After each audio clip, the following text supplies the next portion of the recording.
రండి దేవుని వాక్యంలోనికి వెళ్దాం. ఆదికాండము 24వ అధ్యాయము 1వ వాక్యం చదువుకుందాం. ప్రతి ఒక్కరు కూడా మరి బైబిల్ చూడాలని మీ అందరికీ తెలియజేస్తూ ఉన్నాను. అబ్రహాము బహుకాలము గడిచిన వృద్ధుడై ఉండెను. అన్ని విషయములలోనూ యెహోవా అబ్రాహామును ఆశీర్వదించెను. అబ్రాహామును దేవుడు అన్ని విషయాల్లో ఆశీర్వదించాడు. అన్ని రంగాల్లో, అన్ని కోణాల్లో దేవుడు దీవించాడు. ఇంతలాగున దీవించబడ్డాడు అని అంటే దేవుని దగ్గర ఎంతో సహవాసంలో ఉండి దేవునికి అనుకూలంగా బ్రతికి ఈ అబ్రహాము దీవించబడ్డాడు అని చెప్పుకోవడానికి మనకు బాగుంటుంది. ఎందుకంటే అబ్రహాము మంచి విశ్వాసి. అంతేకాదు మనందరికీ తెలిసిన మాట, విశ్వాసులందరికీ కూడా అబ్రహాము తండ్రి. ఎన్నో మార్లు మరి బాధలు అనుభవించుకుంటూ, ఎన్నో మార్లు మరి అపవాది శోధిస్తే మరి ఆ శోధనలో ఎంతగానో బాధపడుతూ ఆ శోధనకు గురయ్యి అలాగున నెట్టుకుంటూ ఒక ఉన్నతమైన స్థాయిలోనికి అబ్రహాం వచ్చాడు.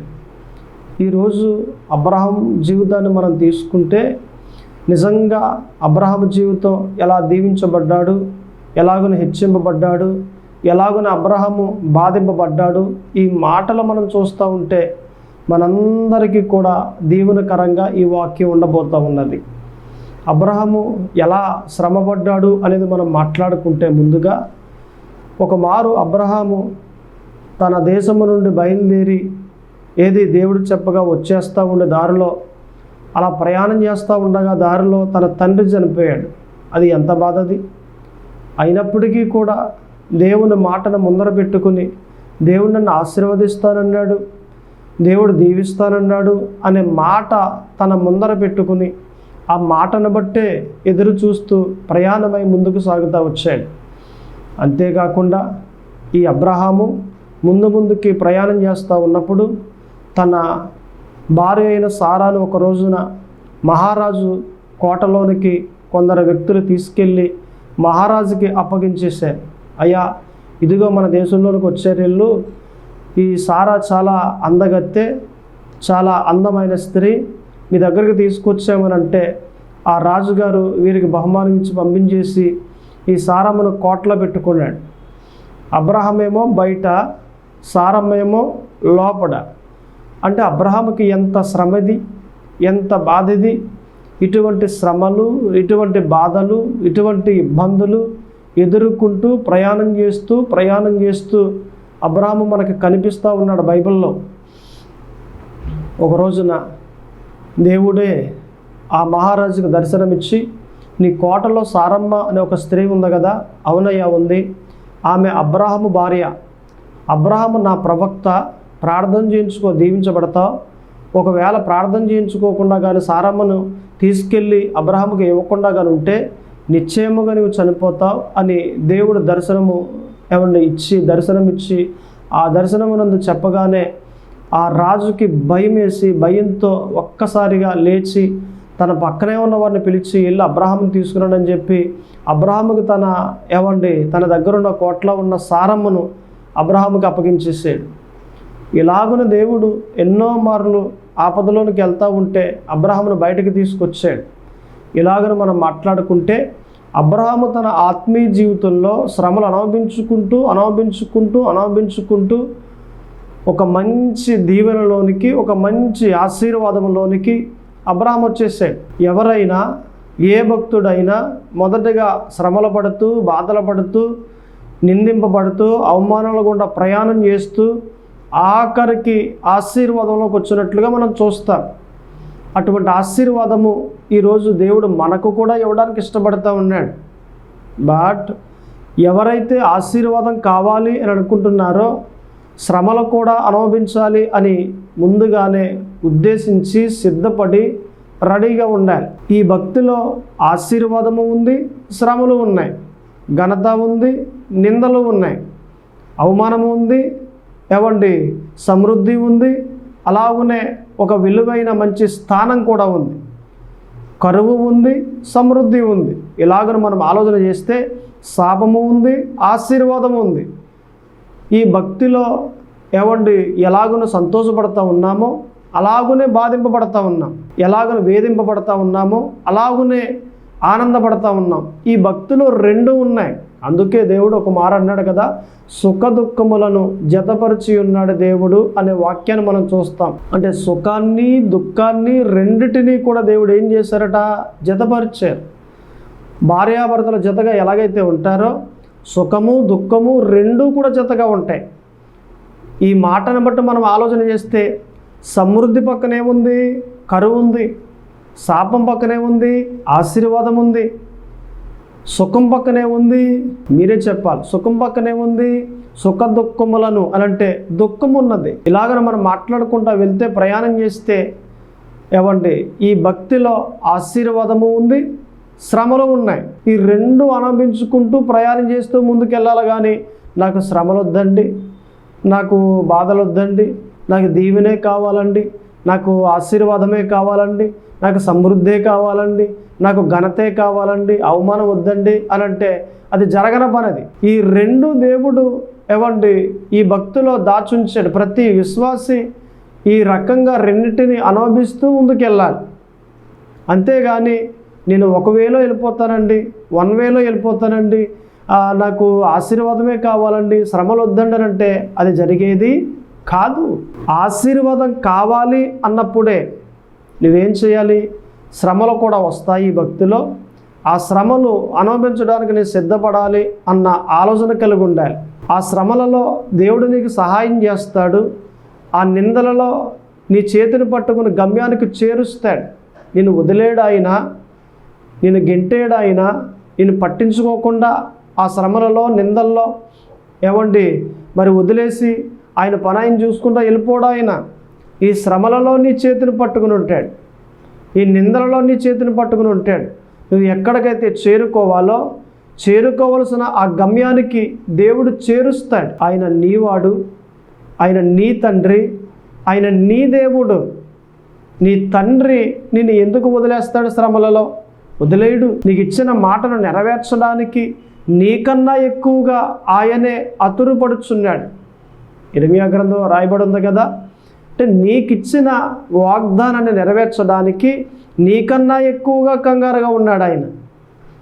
నువ్వే కంగారు పడతా ఉన్నావు అని నువ్వు అనుకుంటున్నావు, కానీ నీకన్నా ఎక్కువగా కంగారుగా ఉన్నాడు ఆయన. నీకు ఆశీర్వాదం ఇచ్చేయాలి, ఆ వాగ్దానాన్ని నెరవేర్చేయాలి, తొందరగా దీవించేయాలి అని నీకన్నా ఎక్కువగా అతురుపడుచున్నాడు ఆయన. కాకపోతే నువ్వు అనుకుంటున్నావు, నా దేవుడు నన్ను పట్టించుకోవట్లేదు, ఈ శ్రమల్లో పాడేసాడు, ఈ నిందల్లో పాడేసాడు, ఏది ఇబ్బందుల్లో పాడేసాడు, ఈ కరువులో పాడేసాడు, ఈ అవమానంలో పాడేసాడు, నన్ను పట్టించుకోవట్లేదు దేవుడు అని నువ్వు అనుకుంటున్నావు. కానీ నీకన్నా ఎక్కువగా నీ గురించి ఆలోచన చేస్తూ ఉన్నాడు.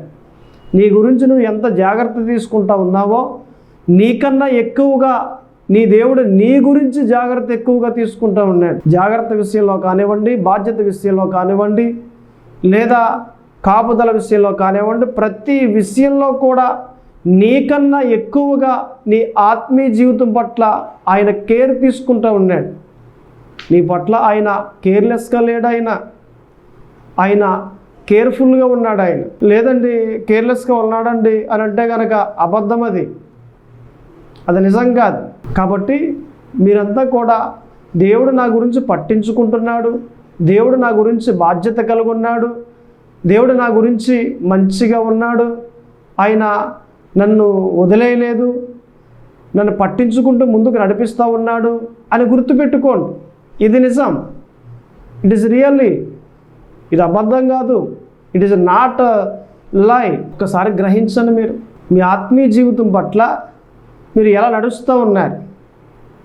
దేవునితో సంబంధం కలిగే ముందుకెళ్తూ ఉన్నారా, లేదా దేవునికి మీకు తెగిపోయిన సంబంధం ఏమండి ఏర్పడిందా? దేవుడు వేరే అయిపోయాడండి, నేను వేరే అయిపోయానండి, నాకేమి దేవుని దగ్గర నుంచి ఏమి మాటలు రావట్లేదండి, దేవునికి మీకు మధ్యలో ఉన్న సంబంధం తెగిపోయిందా? అయితే ఈరోజు మరలా దేవునితో సంబంధం కలిగి ఉండండి.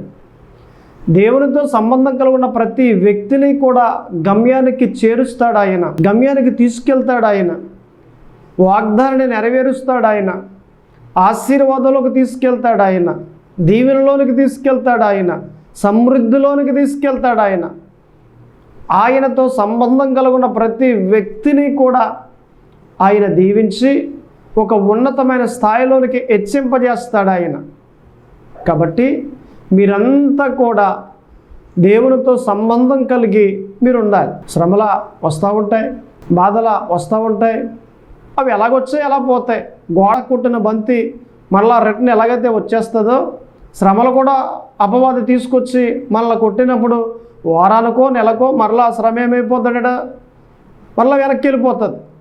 ఆ శ్రమ గోడ కొట్టిన బంతి వల్లే అది మరలా రిటర్న్ వెళ్ళిపోతుంది. లేదండి ఒక సంవత్సరం పాటు నుంచి ఆ శ్రమ అలాగే ఉందండి అని ఎప్పుడైనా నువ్వు అలా అనుకున్నావా? లేదు. వచ్చింది ఒక వారం రోజులు ఉంది, దాని బిగువు ఒక ఊపు ఊపింది, తర్వాత వెళ్ళిపోయింది. లేదా ఒక నెలల్లో ఉంది, తర్వాత వెళ్ళిపోయింది. ఇలాగున వచ్చింది వచ్చినట్లుగానే వెళ్ళిపోయింది. కానీ ప్రతి శ్రమ ఇది ఒక 10 సంవత్సరాలు ఉందండి అనే శ్రమ లేదు. కొన్ని సమస్యలు ఎక్కువ కాలం లాంగ్ టైం ఉంటాయి, అవి వేరు.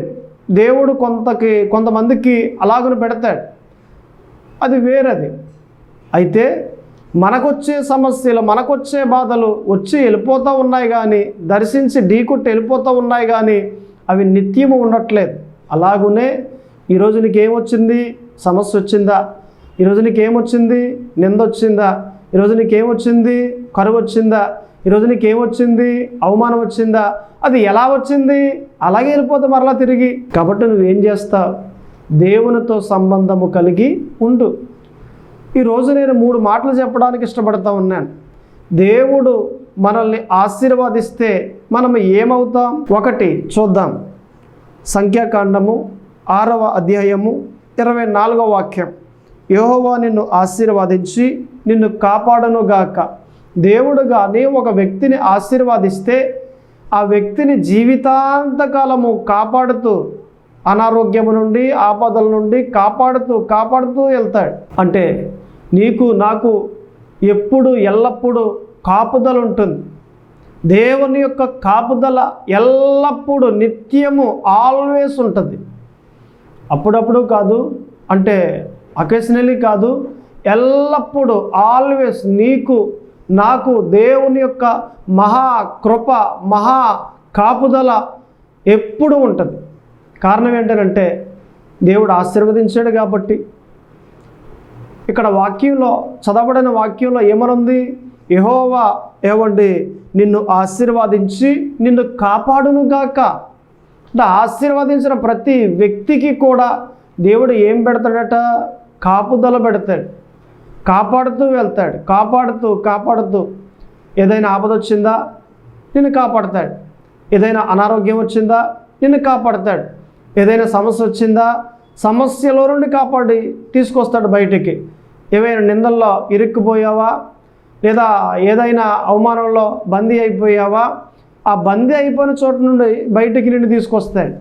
నువ్వు ఎక్కడైతే బందీ అయిపోయావో, ఎక్కడైతే మొక్కాలేసి దేవునికి ప్రార్థన చేస్తూ ఉన్నావో, ప్రభువా ఈ సమస్య నుండి నన్ను విడిపించు అని దేవునికి మొరపెడతా ఉన్నావో, ఖచ్చితంగా ఆ బంధకాలు తెగ్గొట్టి ఆ బంధకాల నుండి బయటికి నుండి తీసుకొస్తాడు. ఆయన కాపుదల నీకెప్పుడూ ఉంటుంది. దేవుడు ఒక వ్యక్తిని ఆశీర్వదిస్తే ఎప్పుడు ఎల్లప్పుడూ కాపాడుతూ ఆ వ్యక్తిని రక్షిస్తూ నడిపిస్తాడు. కాబట్టి మనమంతా గ్రహించవలసిన మాట ఏంటంటే, మొదటి మాట, దేవుడు ఆశీర్వదించాడు అంటే ఆయన ఆపద నుండి కాపాడతాడు. అసలు ఇందులో మనము ఎవరిని కాపాడతాడు అని అంటే మనకి ఇక్కడ మరలా 3 మాటలు కనిపిస్తాయి. అందులో మనకి ప్రేమించే వారిని దేవుడు కాపాడతాడు అనే మాట కీర్తన గ్రంథములో 145వ అధ్యాయంలో 20వ వాక్యంలో మనకు కనిపిస్తుంది. భక్తి చేసేవారిని కాపాడతాడు అనే మాట కూడా మొదటి సమూయేలు గ్రంథము 2వ అధ్యాయము 9వ వాక్యంలో మనకు కనిపిస్తుంది. అలాగనే దేవునికి భయపడేవారిని ఆయన కాపాడతాడు అనేది కీర్తన గ్రంథములో 34వ అధ్యాయములో 7వ వాక్యంలో మనకు కనిపిస్తుంది. ఎవరిని కాపాడతాడు అనే మాటలు మనం చూస్తే, 1 ప్రేమించేవారిని, 2 భక్తి చేసేవారిని, 3 దేవునికి భయపడేవారిని అని ఎప్పుడు ఎల్లప్పుడూ కాపాడుతూ ఉంటాడు. ఎందుకని? నిన్ను ఆశీర్వదించాడు కాబట్టి. ఆయన ఆశీర్వాదము నీకు కలిగింది కాబట్టి. దేవుడు ఒక వ్యక్తిని ఆశీర్వాదిస్తే ఆయన కాపాడుతూ ఉంటాడు. కాపాడి ఆగిపోడు. ఒక టైం లేకపోతే ఒక మారు నేను కాపాడాను కదా, ఇక పదే పదే నేను కాపాడాను అలా కాదు. కానీ ఎనీ టైం, ఎప్పుడు, ఎల్లప్పుడూ నిన్ను కాపాడుతూ కాపాడుతూ కాపాడుతూ ఉంటాడు. ఎందుకని? నిన్ను ఆశీర్వదించాడు కాబట్టి. ఇందులోనే మనకు రెండో మాట కూడా మనకు కనిపిస్తూ ఉంది. ఏ మాట అంటే సామెతల గ్రంథము 10:22లో కనిపిస్తుంది. యెహోవా ఆశీర్వాదము ఐశ్వర్యమునిచ్చును అనే మాట కనిపిస్తూ ఉంది. మొదటి మాట ఏ మాట? కాపాడుతాడు అనే మాట. రెండో మాట ఏ మాట? యెహోవా ఆశీర్వాదము ఐశ్వర్యమునిచ్చును అనే మాట. ఈ ఐశ్వర్యమునిచ్చును అనే మాట మనం చూస్తే, దేవుడు ఒక వ్యక్తిని ఆశీర్వాదిస్తే ఆ వ్యక్తికి ఏం కలుగుద్ది? ఐశ్వర్యం కలుగుద్ది. ఎవరున్నారండి? ఎవరున్నారు బైబిల్లో? మీరు వాక్య ప్రకారంగా మాట్లాడండి పాస్టర్ గారు. ఎవరున్నారు బైబిల్లో అంత ధనవంతులు, అంత ఐశ్వర్యవంతులు ఎవరున్నారు అని మీరు మాట్లాడితే నేను ఈజీగా ముగ్గురిని చూపించగలను. ఒకటి అబ్రహాము. ఆదికాండములో 13:2లో మనకు కనిపిస్తుంది. ఏమంటే అబ్రహాము బహుధనవంతుడు, వెండి బంగారములు కలిగి బహుధనవంతుడై ఉండెను అనే మాట మనకు కనిపిస్తుంది. సొలొమోను 2వ దినవృత్తాంతుల గ్రంథము 9వ అధ్యాయము 22వ వాక్యంలో మనకు కనిపిస్తుంది. ఆ చుట్టుపక్కల దేశాలు ఏది భూమి మీద ఉన్న దేశాలు అన్నిటి రాజుల కన్నా ఏది ధనవంతుడై ఉన్నాడు ఈ రాజు అనే మాట మనం చూస్తాం. సొలొమోనే అందరి రాజుల కన్నా ధనవంతుడట ఆ కాలంలో, ఆ రోజుల్లో. అంతటి ఘనత, అంతటి ఐశ్వర్యము సొలొమోనికి ఇచ్చాడు. ఇంకొక భక్తుని కూడా నేను చూపిస్తాను. యోబు గ్రంథంలో 1:3. ఎవరైనా యోబు, భక్తుడైన యోబు తూర్పు దిక్కు అంతటిలో కూడా బహుధనవంతుడై ఉన్నాడు, గొప్పవాడిగా ఉన్నాడు అనే మాట మనము అక్కడ మనం చూస్తాం. అంటే ఎంతమంది ధనవంతులుగా మనకు కనిపించారు? అబ్రహాము, సొలొమోను, యోబు.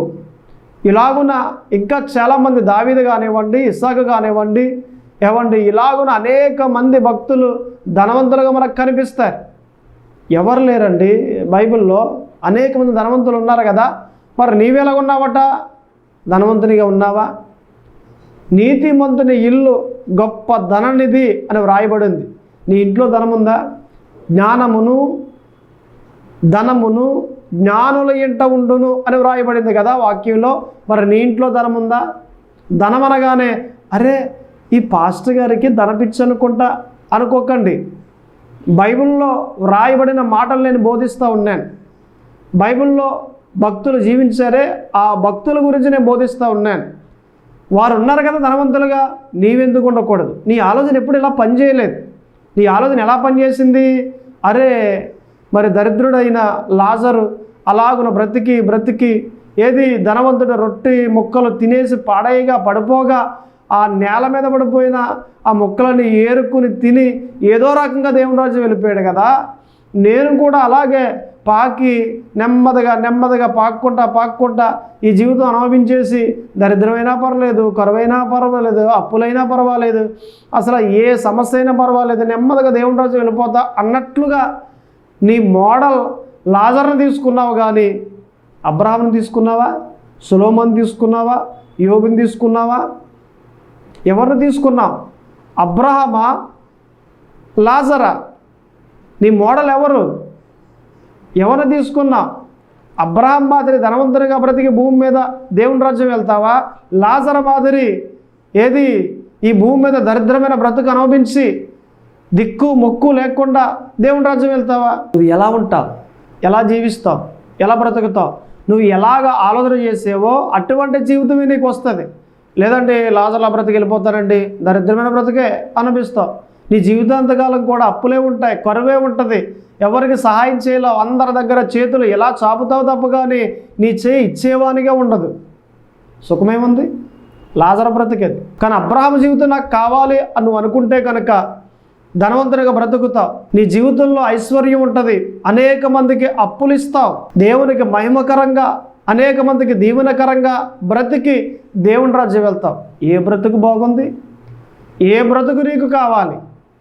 దేని గురించి, ఏ బ్రతుకు గురించి నువ్వు ఆలోచన చేస్తూ ఉన్నావు? నీ తలంపులు ఎలాగున్నాయి, నీ నడక ఎలాగుంది, ఎవరిని మోడల్గా తీసుకున్నావు? అబ్రహామా, లాజరా? బైబిల్లో క్రీస్తు యొక్క మర్మము దాగి ఉంది, పట్టుకున్నావా? వాక్యమే, ఈ వాక్యములో కృపావాక్యం దాగుంది, పట్టుకున్నావా దాన్ని? కాబట్టి దేవుడు ఒక వ్యక్తిని ఆశీర్వదిస్తే ఆ వ్యక్తికి ఏం కలుగుద్ది అంటే ఐశ్వర్యం కలుగుద్ది. ఇక మన మూడో మాటలో కూడా వెళ్ళినట్లయితే ఏది ఆదికాండము 26వ అధ్యాయము 12వ వాక్యంలో మనకు కనిపిస్తుంది, యెహోవా అతనిని ఆశీర్వదించెను గనుక ఆ మనుష్యుడు గొప్పవాడాయెను అనే మాట మనం చూస్తాం. అంటే ఇస్సాకు గురించి మనం చూస్తాం. ఈ మాట 26లో మనందరికీ తెలుసు కదా. అంటే ఏమయ్యాడట? దేవుడు ఆశీర్వదించాడు కాబట్టి గొప్పవాడయ్యాడు. గొప్ప వాళ్ళు ఎంతమంది ఉంటారు? తక్కువ. ఈరోజు సంఘం గొప్పవానిగా బ్రతుకుతూ ఉన్నారా? పలానా వ్యక్తి అండి చాలా గొప్పవాడయ్యాడండి, ఏదో చిన్నగా ఉండేవాడండి, అటువంటి వాడు దేశానికి ఎక్కాడండి, లేకపోతే ప్రపంచానికి ఎక్కాడండి, నిజంగా ఆ స్థాయే వేరండి, ఒక ఉన్నతమైన స్థాయిలోకి వెళ్ళాడండి, చాలా గొప్పవాడయ్యాడండి అన్నవారు మీ వీధిలో కానీ మీ గ్రామంలో కానీ కనిపిస్తూ ఉన్నారా? అరుదు. ఎక్కడో 100కి 1,000కి ఒక్కొక్కరు కనిపిస్తూ ఉన్నారు. గొప్పవారైన వారు అక్కడక్కడ ఉన్నారు కానీ అంతటా లేరు. కారణం ఏంటి? నీ తలంపులు ఎప్పుడు అలా పనిచేయలేదు కాబట్టి, నీ ఆలోచనలు ఎప్పుడు అలా పనిచేయలేదు కాబట్టి, నేను ఎక్కాలి ఒక స్థాయికి, ఉన్నతమైన స్థాయికి అని ఎప్పుడు నువ్వు అనుకోలేదు కాబట్టి. నువ్వు అనుకోకపోతే ఆయన ఎలా ఎక్కిస్తాడు? అడగందే అమ్మైన అన్నం పెట్టదు అనే సామెత మనకు తెలుసు కదా. నీవు ఆలోచన చేయకపోతే, దేవుణ్ణి అడగకపోతే ఆ స్థాయికి నిన్ను ఎలా ఎక్కిస్తాడు? నీ తలంపులు ఎప్పుడు కూడా భూమి మీదకే కనిపిస్తున్నాయి కానీ ఆకాశం మీద కనిపించట్లేదు. ఇప్పుడు దేవుణ్ణి అడిగేటప్పుడు ఏమడుగుతావు? చిన్నగా సైకిల్ అడుగుతావా? లేకపోతే ఏదో చిన్నగా చిన్న జాబ్ అడుగుతావా? అదేంటి? ఇప్పుడు సాధారణంగా గ్రామంలో ప్రెసిడెంట్ గారి దగ్గరికి వెళ్ళినప్పుడు నువ్వు ఏమడుగుతావు? ఒక స్థలం అడుగుతావు. అదే ముఖ్యమంత్రి గారి దగ్గరికి వెళ్ళినప్పుడు స్థలం అడుగుతావా? లేకపోతే ఒక ఎకరం పొలం అడుగుతావా? అంటే ఈ స్టేజీ వేరు, ఆ స్టేజీ వేరు. ఈయన స్థాయి వేరు, ఆయన స్థాయి వేరు. నువ్వు దేవుణ్ణి అడిగేటప్పుడు ముఖ్యమంత్రి కన్నా గొప్పవాడు కదా, ప్రధానమంత్రి కన్నా గొప్పవాడు కదా, రాజులకే రాజు కదా, దైవములకే దైవం కదా, అటువంటి దేవుణ్ణి నువ్వు అడిగేటప్పుడు చిన్నగా అడుగుతావా? పెద్దగా అడగాలి కదా. ఇప్పుడు కీర్తన గ్రంథంలో 2వ అధ్యాయంలో 8వ వాక్యంలో ఏమని రాయబడి ఉంది? నన్ను అడుగుము, ఈ భూమిని సొత్తుగా ఇచ్చేస్తానన్నాడు. ఈ భూమినే, భూమి మీద ఉన్న 2 సెంట్లు భూమి అడుగుతావా? భూమి అడుగుతావా? నన్ను అడుగుమని ఇచ్చేస్తానన్నాడు, భూమిని ఇచ్చేస్తానన్నాడు ఆయన. నీ తలాంపులు భూమి మీద ఉన్న 2 సెంట్లు భూమికి పనిచేస్తున్నాయి కానీ దాన్ని అడుగుతున్నావు కానీ భూమిని అడగట్లేదు. అడగకపోతే ఆయన ఎలాగిస్తాడు? నువ్వు అడిగితే కదా ఆయన ఇచ్చేది. సో దాట్ నీ తలంపులు ఎలాగున్నాయి? దయచేసి దేవుడు ఆశీర్వదించాడు కాబట్టి, ఆ వ్యక్తిని గొప్పవారిగా చేయడానికి ఇష్టపడుతూ ఉన్నాడు కాబట్టి నీ తలంపులు మార్చి, నీ ప్రార్థన మార్చి దేవుణ్ణి అడుగు. గొప్పవానిగా చేయి ప్రభువా, దేశానికి ఎక్కించు ప్రభువా, రాష్ట్రానికి ఎక్కించు ప్రభువా, ప్రపంచానికి ఎక్కించు ప్రభువా. నీవు అడిగితే దేవుడు ఖచ్చితంగా నేను ఎక్కింపజేస్తాడు ఆయన. ఇప్పుడు మహారాజు గారు ఉన్నారండి, అదే ఆయన పక్కన మంత్రి గారు ఉన్నారు. ఆయన ఏదో ఒక చిన్న పని మీదట మంత్రి గారు బయటకు వచ్చారు, కోట బయటికి. ఒక వ్యక్తి అన్నాడు, అయ్యా ఒక 1000 రూపాయలు ఉంటే ఇవ్వండి అయ్యా, దయచేసి నాకు చాలా అవసరం పడింది అని అన్నాడు. ఊరుకోవయ్యా, 1000 రూపాయలు అడుగుతున్నావా? నా దగ్గర కూడా ఉంటాయి, నా దగ్గర లే. సర్లే, నన్ను అడిగావు కదా, నీకు సహాయం చేస్తా, రా లోపలికి, రాజుగారిని అడిగిది కానీ అని అన్నాడు. మహారాజు గారి దగ్గరికి అండి, అవును తీసుకెళ్తాను, ఆయన అడుగు, ఆయన ఇస్తాడు. పెద్ద ఇదేముందో 1000 రూపాయలు ఆయనకి, ఆయన ఇస్తాడు, ఆయన అడుగు. మంత్రిని అడుగుతాడు, రాజుని అడగకుండా. అయ్యా పదండి వస్తా అని అన్నాడు. ఈ మంత్రి వ్యక్తిని తీసుకెళ్ళి లోపల నుంచోబెట్టాడు. మహారాజు ఎవరితడు అని అన్నాడు. అయ్యా ఇతనికి ఏదో కాస్త సొమ్ము అవసరమట, మిమ్మల్ని అడగడానికి తీసుకొచ్చాను అని అంటే, అడగవయ్యా అడుగు, మహారాజు గారు చూస్తున్నారు కదా, అడుగుతున్నారు కదా ఆయన అని అంటే, అయ్యా మహారాజా నాకు 1,00,000 రూపాయలు ఇప్పించండి అని అన్నాడు. మంత్రి కోపం వచ్చేసింది. ఒరే ఏంట్రా మాట ఏంట్రా, కోట బయట నన్ను 1000 రూపాయలు అడిగావు కదరా, మహారాజు గారినేమో 1,00,000 రూపాయలు అడుగుతున్నావు ఏంటి అని అంటే, ఇతడు అంటాడు కదా, అయ్యా మంత్రి గారు మీరు 1000 రూపాయలు మీ రేంజ్ అది, ఆయన మహారాజు గారు 1000 అడిగితే ఆయన అవమానపరిచినట్లు అవుద్ది, అందుకే ఆయన రేంజ్కి తగినట్లుగా నేను 1,00,000 రూపాయలు అడిగాను అని అన్నాడు. ఆ మాటకి మహారాజుకి సంతోషం కలిగి, మంత్రి అతగాడికి 1,00,000 రూపాయలు ఇచ్చేయి అని అన్నాడు. 1,00,000 ఇచ్చేసాడు మంత్రి. ఖజానాలో నుండి ఏమండి ఆ వ్యక్తి బయటికి వెళ్ళిపోయాడు. ఇప్పుడు నేను అంటాను, నువ్వు ఎలాగ అడుగుతున్నావు దేవుణ్ణి? చిన్న స్థాయిలో అడుగుతున్నావా? దాన్నే పొందుకుంటావు. దేవుణ్ణి పెద్ద స్థాయిలో అడుగుతా ఉన్నావా? దాన్ని పొందుకుంటావు. ఏ స్థాయిలో అడుగుతున్నావో అదే నీకు కలుగుద్ది. ఏ మోతాదులో అడుగుతున్నావో అదే నీకు కలుగుద్ది. నువ్వు సైకిల్ అడిగితే సైకిల్ ఇస్తాడు, నువ్వు కారు అడిగితే దేవుడు కారు ఇస్తాడు. నీ తలంపులు ఎలా పనిచేస్తున్నాయో దానికి రీచ్ అవుతావు. నీ ప్రార్థనలో దేనికి గురిపెట్టి అడుగుతున్నావో దాన్ని రీచ్ అవుతావు, దాన్ని పొందుకుంటావు నువ్వు. అందుకే నీ తల ఎత్తు, విలువైన అడుగు దేవుణ్ణి.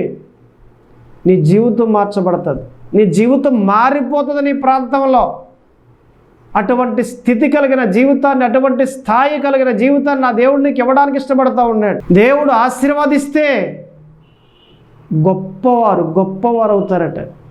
అందుకే అక్కడ ఏమనుంది? యెహోవా అతనిని ఆశీర్వదించెను గనుక ఆ మనుష్యుడు గొప్పవాడాయను. ఈ మాటలని మనకు కనిపిస్తాయి. మోసే గొప్పవాడయ్యాడు, అలాగునే మొర్దెకై గొప్పవాడయ్యాడు, యెహోషువ గొప్పవాడయ్యాడు. మోసే నిమిత్తం వాక్యం ఎక్కడ వ్రాయబడి ఉంది? నిర్గమకాండంలో 11:3లో వ్రాయబడి ఉంది. అలాగనే మొర్దెకై నిమిత్తం ఎక్కడ రాయబడి ఉంది? ఎస్తేరు గ్రంథం 9:4లో వ్రాయబడి ఉంది.